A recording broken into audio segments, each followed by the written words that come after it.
우리가 북한 정권을 어떻게 상대해서 통일을 할 것인가, 특히 북한의 지배계층, 김정은 정권을 어떻게 통일 과정에서 상대할 것인가, 이 예를 들면서 역사 속에서 배운다면은 신라와 가야의 합병, 여기에서 우리가 교훈을 얻어야 된다, 이렇게 말씀하셨단 말이죠. 이 역사 공부가 좀 됩니다만 이 대목에 대해서 왜 신라와 가야의 합병이 지금 2012년에 굉장히 중요한 교훈을 줄 수 있는지 좀 설명해 주시죠. 네, 여러분들 우리 삼국시대라고 말은 하지만은 실제로 고구려가 강대국이죠. 그 다음에 백제고 신라는 동쪽에 치우친 조그마한 나라예요. 가야하고 신라하고 싸워가지고 400년경에 가야한테 신라가 졌어요. 신라가 망할 직전에 놓였는데 그때 고구려의 광개토 대왕이 5만 군대를 보내가지고 신라가 가야한테 이기도록 만들었어요. 그래서 가야가 쇠퇴한 거거든요. 그러니까 5세기 이전까지는 신라보다 누가 더 강했다? 가야가 더 강했다. 이렇게 볼 수 있을 만큼 신라는 반도의 동쪽에 치우친 작은 부족국가 수준밖에 안 됐어요. 그런데 이 소위 말하면 6세기 500년경에 들어오면서 신라가 급격하게 성장을 합니다. 여러분도 잘 아는 지정왕, 그 다음에 법흥왕, 진흥왕, 진평왕, 이렇게 연결이 되면서 150년 만에, 즉 660년에 백제를 멸망시키고 668년에 고구려를 멸망시키고 676년에 당나라 군사를 쫓아내고 통일을 하지 않습니까? 그럼 어떻게 이런 일이 벌어질 수 있었느냐? 그 첫 스타트가 신라가 가야와의 합병입니다.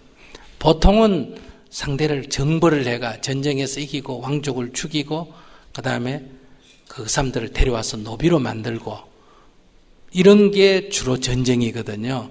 그런데 신라와 가야는 서로 합의를 해가 통일을 하면서 신라의 왕족을 가야의 왕족을 신라의 왕족으로 수용을 해냅니다. 그래서 아무도 피해본 사람이 없어요. 이렇게 통합을 했기 때문에 그 통합의 시너지 효과가 엄청나게 나서 곧 진흥왕대 대가야를 합병하고 그 다음에 한강유역을 차지하고 오늘날 한경도 지역까지 올라갔었습니까? 네. 그래서 이 경상남도 지역을 다 차지하는 창녕순수비, 그 다음에 북한산 순수비, 황초령 마흔령 순수비가 나오지 않습니까? 이래서 반도의 강자로 등장하고 여기에서 다시 당나라와 외교관계를 수립해가 결국은 역사의 주인공으로 등장한단 말이에요. 물론 저는 신라가 통일을 잘했다 못했다 이런 얘기를 하려는 거 아니에요. 네. 현실적으로 신라가 주인공이 됐는데 그것의 첫 출발을 예의주시해 보면 두 가지예요.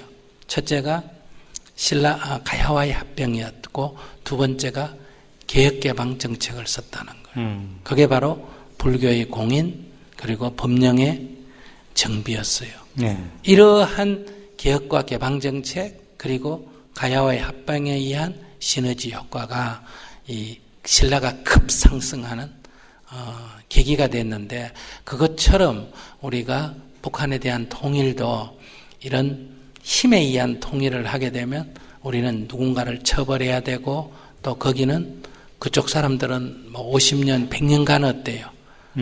피지배 민족 비슷하게 2등 국민으로 살아야 되고 이런 많은 문제가 발생합니다. 전쟁의 피해는 말할 것도 없고 전쟁 이후에도 통합이 잘 안 이루어진다. 우리 남한에 지금 보면 신라가 힘으로 백제하고 고구려를 멸망시켜가 전라도가 어때요? 신라 통일한 200년 후에 신라가 약하니까 또 뭘 만듭니까? 후백제 만들고 또 뭐 만들었어요? 후고구려 만들었다는 거는 이 힘의 논리로 한 거는 200년이 지나도 어때요? 다시 고개를 쳐들지 않습니까? 그렇기 때문에 우리가 아무리 신라가 어려워도 가야가 뭐 후가야 만들었다 이런 얘기는 없잖아요.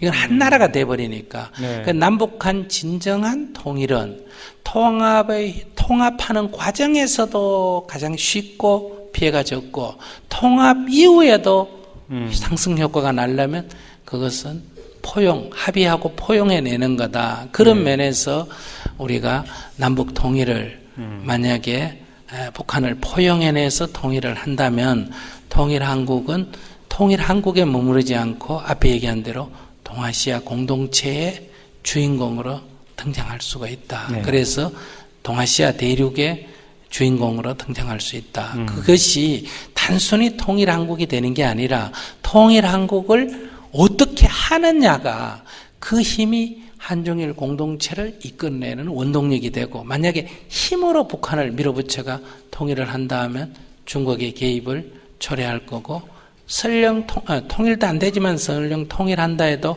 통일 과정에서 북한의 지도부가 중국에 망명할 거고, 중국의 망명 정부가 들어설 거고, 중국하고 한국 사이는 또 갈등이 생길 거. 이러면 동아시아 통일은 할지 몰라도 동아시아 공동체는 물 건너가 버린다, 이런 얘기죠.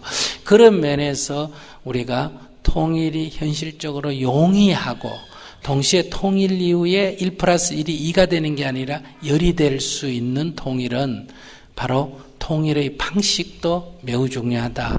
그거를 독일 통일에서만 찾지 말고, 베트남 통일에서만 찾지 말고, 역사 속에서는 신라와 가야의 통합에서 우리가 많은 교훈을 얻을 수 있지 않느냐. 네.